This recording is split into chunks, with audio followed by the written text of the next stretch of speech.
We did learn quite a lot, and from this simple interview as such, we are able to connect ourselves with different people, listen to different perspectives.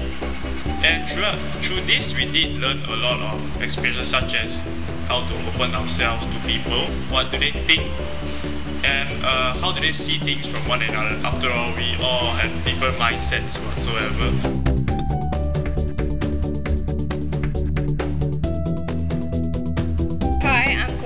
From 13A1, and we've been having this photojournalism workshop for the past 2 days, and then second day like today we had this project about legacy of MI. And being year ones, it's a good opportunity for us to get to know our school better and also our friends better, because it's fun. It's not all about the work, about getting photos done.